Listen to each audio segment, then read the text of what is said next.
¿Está bien ahí? Nada, pues nada, el título no falta ya.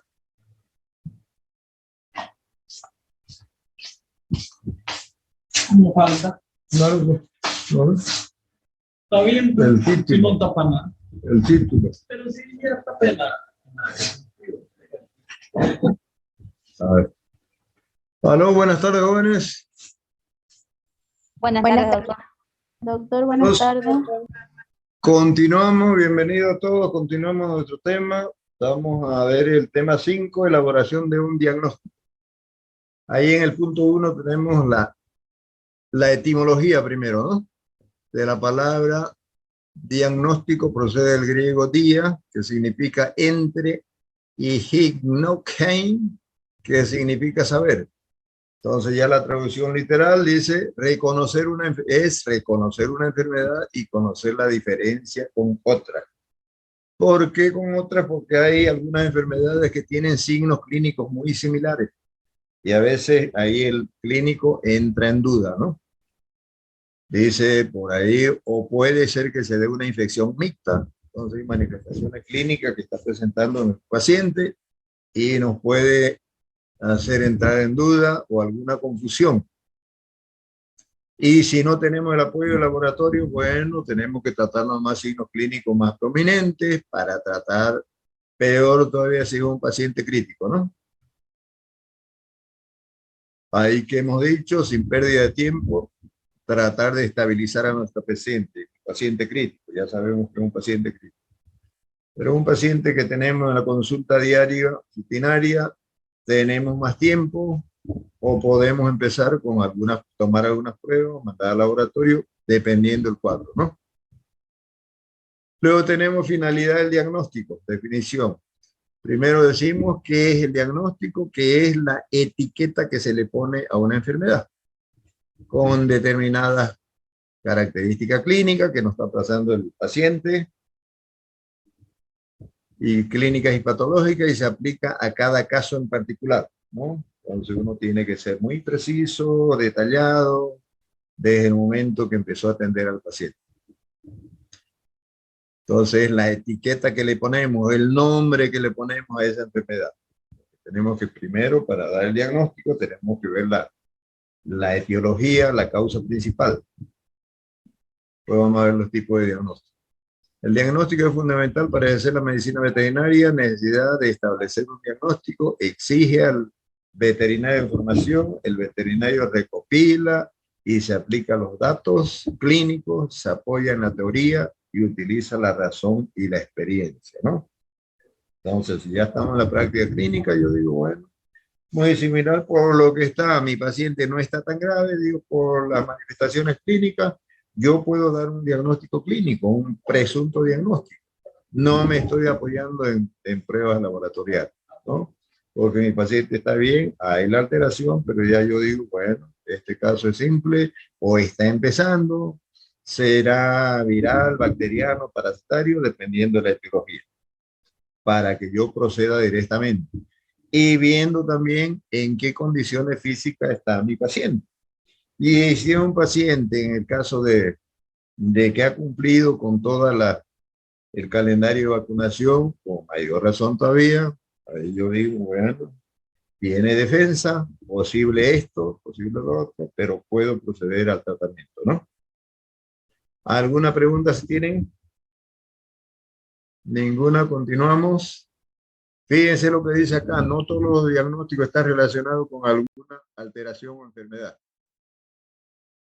Y aquí vemos el caso de hembra en gestación. El diagnóstico de la hembra en el proceso es un estado fisiológicamente normal, ¿no? Para las hembras que están en edad reproductiva. Pero también tenemos que dar y tenemos que tomar en cuenta para evitar los posibles en la aplicación de algunos medicamentos que directamente, dependiendo de la especie o dependiendo de las características del fármaco, pueda pasar a través de vía placentaria, ¿no?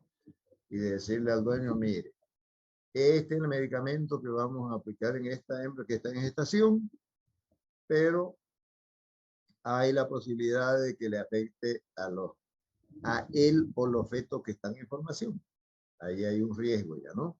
Pero ese riesgo hay que explicarle al dueño para que no nos eche la culpa. Le hizo el tratamiento, la hizo abortar, se murieron, casi se muere la madre. Que el dueño en algún momento nos diga, mire, sálveme la madre, no me interesa él o las crías, otra voz diferente, ¿ya no? Entonces tenemos que ver acá eso. Y ahí el clínico que está en la práctica ya tiene, se acuerda de esa tablita fisiológica que dice periodo de gestación en las diferentes especies. De memoria ya lo maneja uno, ¿no? Entonces acá es un estado fisiopatológico, pero que puede dar también algunas patologías, pues, ¿no? Hay descompensaciones en el desarrollo dependiendo del tiempo de gestación de la hembra. En humanos se da, mujeres que no consienten ahí algún tipo de alimento, que retienen líquido, que están anémicas o que no se están recibiendo una dieta equilibrada porque no la consienten. Hay muchos factores que pueden darse. Nuestra especie doméstica también se da, tanto en mayores como en menores, pero con menos intensidad, ¿no? Pero en algunos casos sí, y hay que asistirlo. Ya es una patología que el especialista tiene que corregir. Luego tenemos objetivos del diagnóstico. Los objetivos del diagnóstico son los siguientes. Primero yo diría aquí, lo pondría primero el inciso C de 1, pero no importa, dice el orden de los componentes de la orquesta no altera pues mayormente la canción que se va a interpretar, pues, ¿no? Hablando de la música. Entonces dice aquí, yo lo pondría primero. El diagnóstico debe ser, el inciso C, yo lo pondría de primero, pero son información que nos lo dan los autores. Dice, el diagnóstico debe ser lo más preciso posible para que un tratamiento y el control de la enfermedad sea óptimo.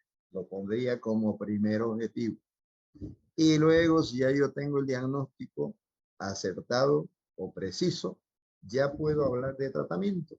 El inciso A iría de segundo, pero no importa, lo conocemos los tres principales, ¿no? Poder recomendar un tratamiento específico para cada caso en particular. Y el B, proporcionar un pronóstico también. Ahí, primero, para dar un pronóstico yo tengo que tener el diagnóstico, ¿no? Proporcionar un pronóstico aceptado y hacer las recomendaciones necesarias para realizar un control rentable y para prevenir la aparición de nuevos casos cuando se trata de muchos animales, ¿no? Nos llaman ahí a varios animales en la granja, en la propiedad. Ahí tenemos que hacer rapidito un diagnóstico de la situación. Esto está más grave que esto, antes que se contamine, antes que cunda más el pánico de parte del dueño. Yo digo, hay que separar estos animales acá, que los más grandes, que los más pequeños, con relación a la edad. Entonces evitamos, ¿no? Eso ya tratándose de varios animales. Ahí el clínico también tiene que actuar en forma rápida, ¿no? Entonces, estos serían los tres principales objetivos del diagnóstico.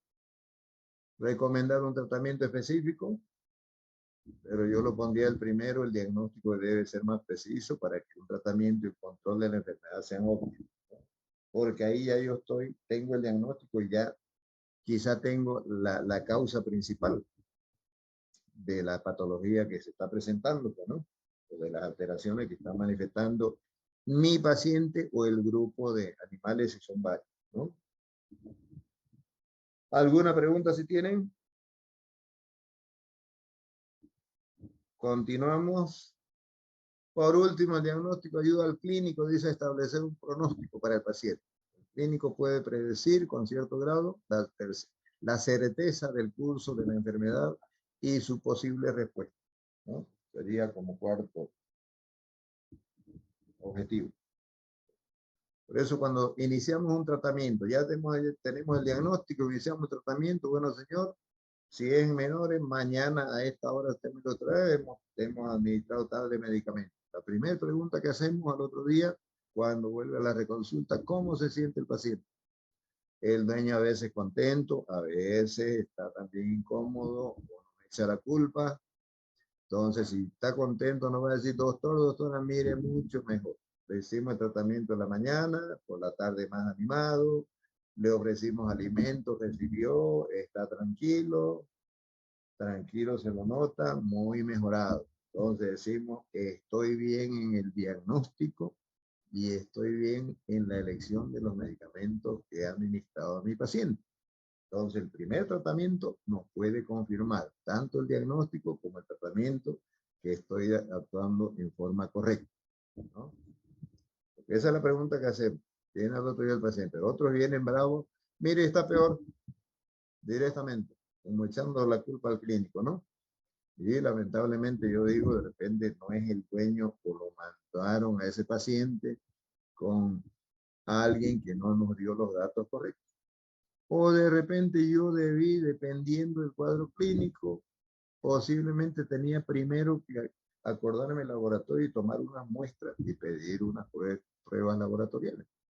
Ahí también debo tener el apoyo del clínico y de apoyarse siempre el laboratorio para la confirmación del diagnóstico, ¿no? Entonces, viendo esa información que me da el laboratorio, me da muchas pautas, ¿no? Estará tanto en problemas infecciosos como hasta parasitarios, ¿no? Porque vemos los valores cómo están alterados. Así que ahí, eso tenemos que tomarlo en cuenta también, ¿no? ¿Alguna pregunta si tienen? Ninguna, continuamos. ¿Más o menos se entiende? Sí, doctor. Sí, doctor. ¿Entiende? Bueno, me anima cuando me dicen se entiende, porque si no, estamos aquí hablando nomás y por ahí no nos entendemos. Y aquí fíjense los tipos de diagnósticos que tenemos.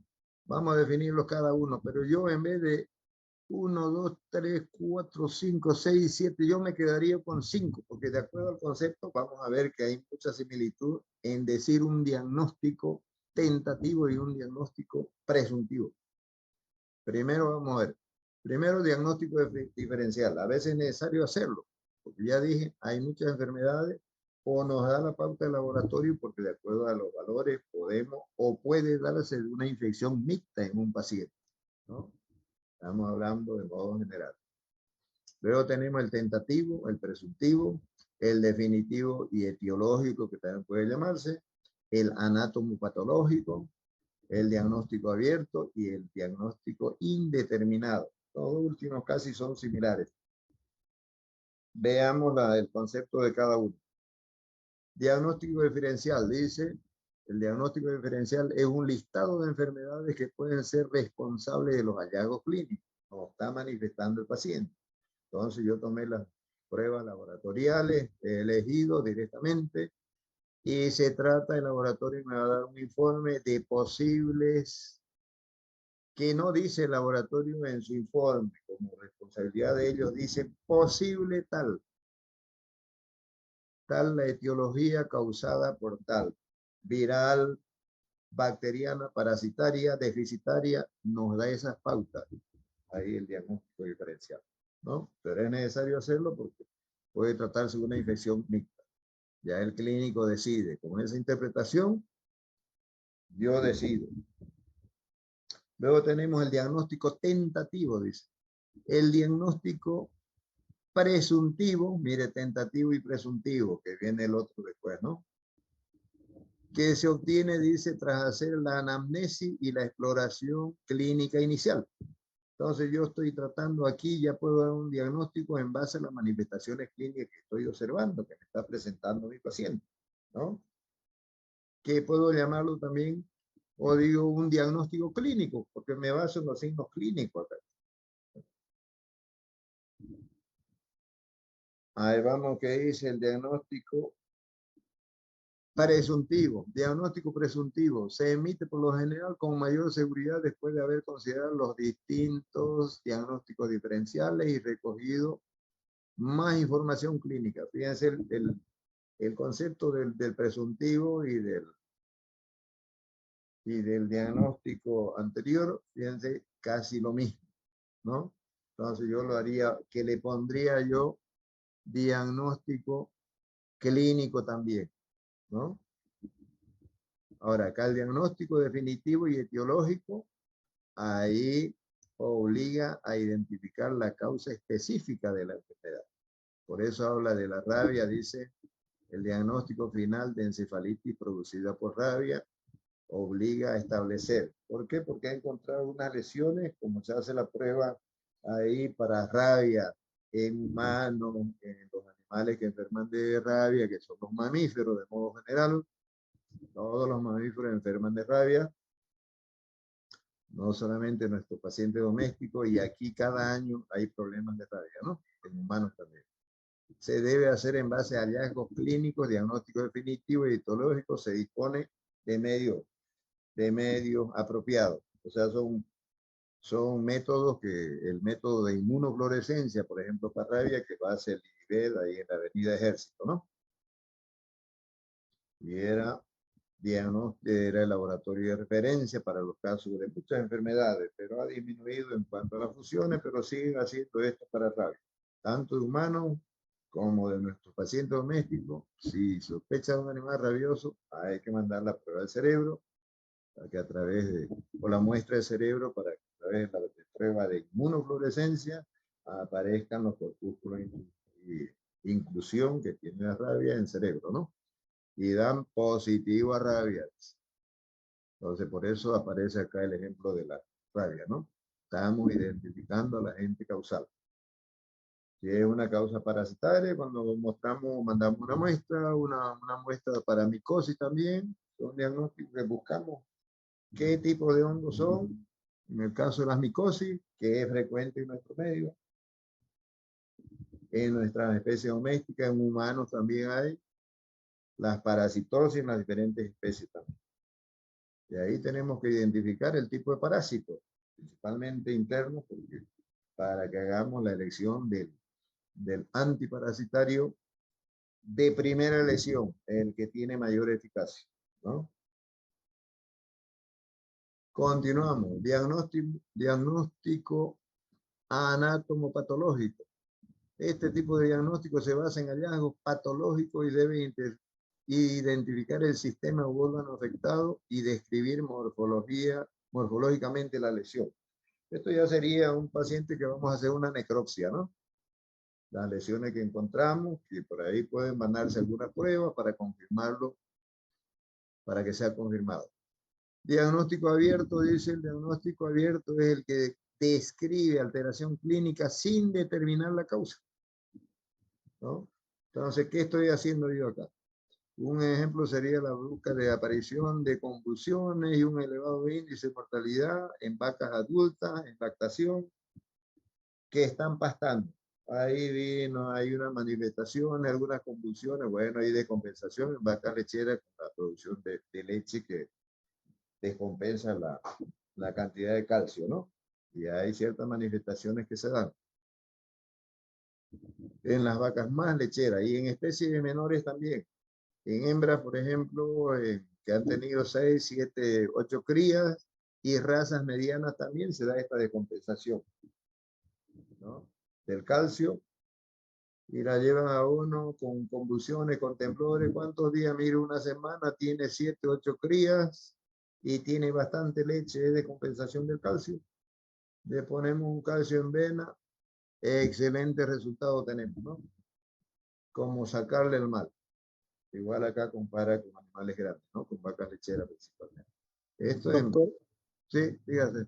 disculpe una pregunta. El diagnóstico anatomopatológico se hace en un animal muerto, ¿no? Claro. Y el abierto, Ahí, igual. no, este abierto, aquí estamos tratando las manifestaciones clínicas nomás que está presentando el paciente. Pero que tenemos que hacer el tratamiento en base. O sea que yo no tengo una etiología, por eso lo considero como diagnóstico abierto. Mire, esta manifestación es clínica, bueno, trato los signos más prominentes que me está presentando el paciente, ¿no? Yo le digo, está el caso de las vacas lecheras, ¿no? Y en hembras, en la especie canina, en razas medianas, es frecuente tener estos casos. Por ahí van a tener... ¿El calcivirus sería, doctor? ¿Perdón? Hipocalcemia se Claro, llama eso, ¿no? la hipocalcemia, que también En humanos se da en mujeres que tienen bastante leche o que directamente la cría está chupando bastante, entonces ya hay bastante producción y hay la hipocalcemia. Disminución, o sea, descompensación, el calcio está saliendo con la producción de leche, ¿no? Y esto es bonito, estos casos. Llegan los pacientes en caninas, hemos visto, en vacas lecheras, yo he tenido la oportunidad de ver, asistir, y se descompensa fácilmente y ahí es calcio, a meterle viento venoso y rápido. Si están media temblando por ahí con convulsiones, termine usted 50, 100 ml rápido en calcio, porque ahí no estamos metiendo gota a gota directamente, porque tiene mayor capacidad, es un animal más grande, y estaba queriendo postrarse, inmediatamente se incorpora. Bonita la recuperación, la respuesta, ¿no? Y en caninas también, con 5, con 10 de un calcio con vitamina C que tenga, que le ayuda más a la fijación del calcio, mantiene más la latencia del medicamento que hemos aplicado, una respuesta que excelente. ¿Cómo sacarlo del problema, no? Así que recomendamos, me lo trae mañana o ponemos algunos reconstituyentes más, mañana más. ¿Y cómo se encuentra? Mucho mejor, pero usted me le da, esta es la dieta y esta ya le recomendamos para que le siga dando bastante minerales y calcio, ¿no? Pueden darle por vía oral, ¿no? O algunos derivados de la leche también, ¿no? Bonito esto.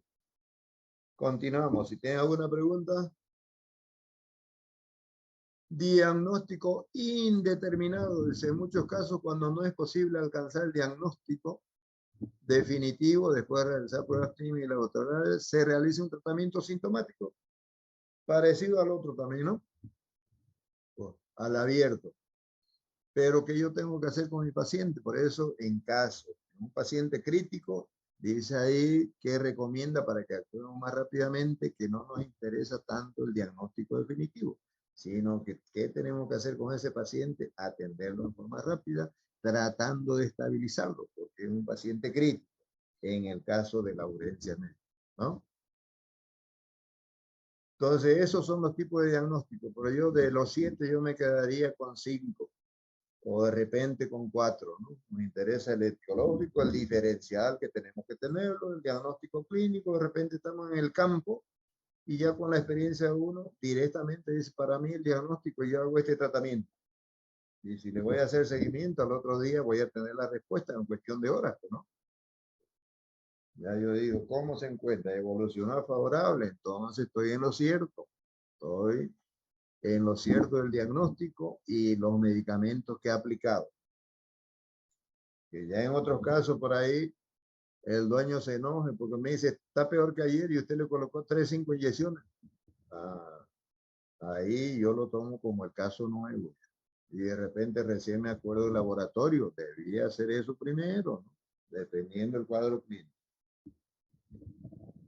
Continuamos, requisitos para llegar al diagnóstico. Los requisitos para llegar al diagnóstico consiste en recoger información sobre el animal o la principal enfermedad de rebaño, cuando hay muchos animales, ¿no? Antecedentes clínicos, exploración del rebaño, aquí ya del entorno, entonces estamos, si son varios animales, tenemos que hacer un diagnóstico de la situación allá en la granja, allá en el tipo de explotación, donde nos han llevado para asistir en estos casos, ¿no? Seleccionar las distintas pruebas de laboratorio que pueden elaborar el diagnóstico e interpretar los resultados. Eso tenemos ya, no esperamos tanto el resultado, se lo llevamos en la mañana, de repente en cuestión de horas ya lo tenemos y yo puedo directamente continuar o confirmar el diagnóstico para completar el tratamiento, ¿no? Entonces estos serían los requisitos. Tras el diagnóstico suele ser necesario establecer, dice, un protocolo terapéutico. Ya yo tengo el diagnóstico, me veo en la necesidad de ir a recoger más datos, algunas pruebas, pero ya yo puedo, si tengo el diagnóstico, ya yo puedo dar un pronóstico y desarrollar un tratamiento, ¿no? Y un programa de control si se trata de muchos animales. Por último, dice la respuesta al tratamiento específico y las medidas de control también puede ser útil para establecer un diagnóstico. ¿Alguna pregunta si tienen? Sí, Ninguna. doctor, disculpe. Dígase. Diga. Disculpe, doctor, una consultita. Ya. Como ahora comenzaron las adiciones, ¿usted va a mandar la lista para lo que queremos adicionar o No, nosotros ya simplemente ya adicionamos? algo le informó Jesús, ¿no? Jesús. Sí, doctor, le Jesús. dije que nomás adicionar allá No, a la facultad. claro, tienen que ir nomás ustedes, jóvenes. Yo nunca estuve de acuerdo con eso porque yo lo veo que no corresponde al profesor. Pues yo ahí, por ejemplo, ya tenemos una lista que sacaron los primeros que se inscribieron y de ahí yo no sé cuántos, más bien Jesús ha tenido ya el tiempo necesario y dice son tantos los que se van a inscribir. Entonces, corresponde a ellos nomás. Yo no estuve de acuerdo. Cuando había presencial, algunos estudiantes venían, dice que mande no voy a mandar, y yo hablaba con el director de carrera, oiga, no, yo no soy adivino para ver quiénes son los que se van. Para eso dan fecha, pues, ¿no? Y dice que ahora van a dar toda la semana. Y yo digo, de repente el chiverío es un poquito más largo, porque antes, ¿cuántos días hacían? Ahorita van a ver, porque después de esto hay los casos especiales. ¿Qué casos especiales? Yo digo, no, estamos mal por ahí. Así que yo se lo dejo nomás, no voy a mandar yo. Ustedes vayan nomás como parte interesada. Igual, si por eso tienen fecha, ¿para qué nos decían nosotros que mandemos lista? Para eso yo digo, ah, no, ya yo sé quiénes se van a no. Ahí nomás, corresponde a ellos, como autoridades, ¿no? Y para que salga bien la cosa. Ya, Bueno, entonces, doctor, gracias. tienen toda la semana, dice. Ahora me dijo María René, la ayudante, me dijo, toda la semana va a ser de esta semana desde ahora hasta el viernes. Así que hay harto tiempo. Pueden pasar nomás por allá. Por Doctor, última ¿y respuesta, ya dijimos, ¿no? ¿Sí? sabe, doctor, cuándo sale que ya hemos adicionado o no sabría? No, no tiene que salir, pues ya. Yo creo que ya para el lunes tiene que estar saliendo la lista. Yo voy a hablar ¿cómo se llama? ¿Sabe qué han hecho? Lo que pasa es que han hecho y se nos va el tiempo. Sí, vamos a comentarlo esto un ratito más. Avancemos con esto y ya. Yo le comento algo más después, que no me parece lo correcto también de parte de la autoridad. Aquí dice ciclo diagnóstico simplificado. ¿Cómo empezamos? Con los datos, aquí simplificando en esta gráfica, la anamnesis, el medio ambiente, cuando son varios animales, o en una propiedad por ahí, un tipo de explotación, la exploración clínica, ya yo veo, tengo un diagnóstico, tengo hipótesis, y ya puedo tener algunas pruebas, o directamente comienzo con un protocolo de terapéutico, pruebas, diagnóstico, y por último tratamiento. Eso nos indica esta grafiquita acá, ¿no? Luego, pronóstico, definición y finalidad. Dice, el pronóstico es una predicción, fíjense lo que dice el concepto, ¿no? Sobre el futuro curso clínico de una enfermedad, la posibilidad de recuperación y de mantenimiento de la función del animal, o bien como animal de compañía o de trabajo, o animal productor de carne, leche. También forma parte del pronóstico, dice, ¿no?